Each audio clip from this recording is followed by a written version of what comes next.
Yo, what's up? Pierre's here. Welcome to the second episode of Stealing Zeeebo's Job. The new banners are out, and let's see which units are worth their gems. This guide will be mostly catered for beginners, and we will rate the units based on how useful they are on several different game modes. First up, we have the newly released unit, the First Corps Commander. Her value mostly relies on her unique mark debuff, which makes her a top tier raid unit.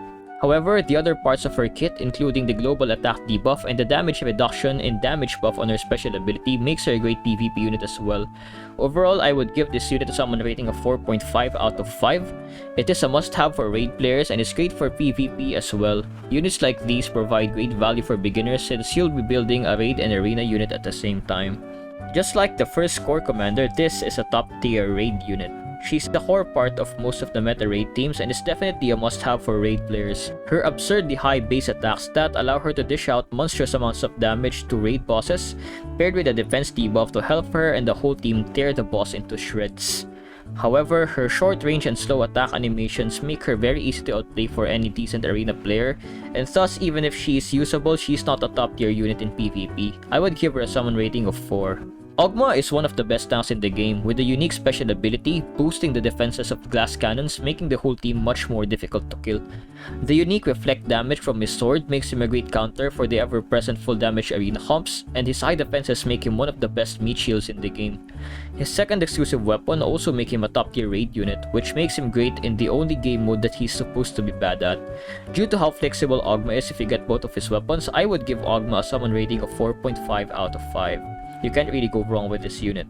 Beth is one of the best PvE units in the game, generating massive shields that make her practically unkillable, especially when paired with her special ability that increases damage and toughness when against a large group of opponents.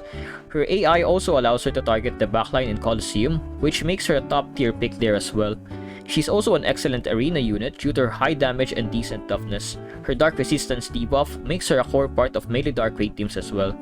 Being useful in every single game mode with only one exclusive weapon, the Dark Magician will receive a summon rating of 5 out of 5.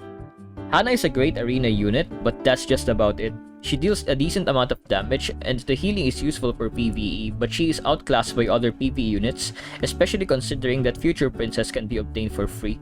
Due to not having a defense debuff, she is also not used on the most optimal raid teams. Though she only excels in one game mode, which is Arena, she is really good at doing her job there. An excellent unit for offensive melee team comps, almost guaranteeing a 1-for-1 trade every single time. 3 out of 5. Pymon has the same issue as Hana. Pymon's only game mode is Arena, and even there she isn't really a popular pick. Arena is stronger and easier to use, so there's really no point in using Pymon unless you really like her design or you specifically need the tank to be a fire unit. 2.5 out of 5. Miya has been the best healer in the game ever since her release, and I believe that to be the case even until now. However, with Ascended Karina's release, her healing is now being rivaled, though Miya's healing is still more consistent with bigger burst heals and removing ailments. She also has a universal skill damage party buff, which is much better than Karina's dark buff, which can be paired with Little Princess figure as well. Since Miya is a pure healer, she doesn't provide any additional value such as damage and defense debuffs that Camel and Gabriel can provide. But if healing is all you want, look no further as Miya is the best unit for the job. 3 out of 5. Another unit with 2 exclusive weapons, Future Knight can be a versatile unit if you pull for both of her weapons. Though her chainsaw is almost exclusively used for arena, it does its job well, being one of the best dogfighters in the game when used in a melee crit or Rosetta team. Her rifle can be very useful for raids, and the rapid fire is useful for PvE content such as co-op as well. With the rare weapon skill regen speed party buff, Future Knight is one of the only units that you can use if you want to run a weapon skill regen speed arena team comp, and thus it gives her some bonus points as well. Though she is useful in a lot of game modes, I don't think she's top tier in any game mode in particular. Future Knight is what I would describe as a jack of all trades and master of none. 3.5 out of 5. And finally, we have Sohee. After the recent buffs, Sohee has been absolutely dominating PvP. She's an excellent arena unit with high burst damage and very high survivability. Her backline targeting AI also allows her to be an excellent Colosseum unit, beating light defense teams with ease while also being great against the very common Lina lead. Her good damage and melee party buff also means she's usable in raids, though not optimal. 3.5 out of 5.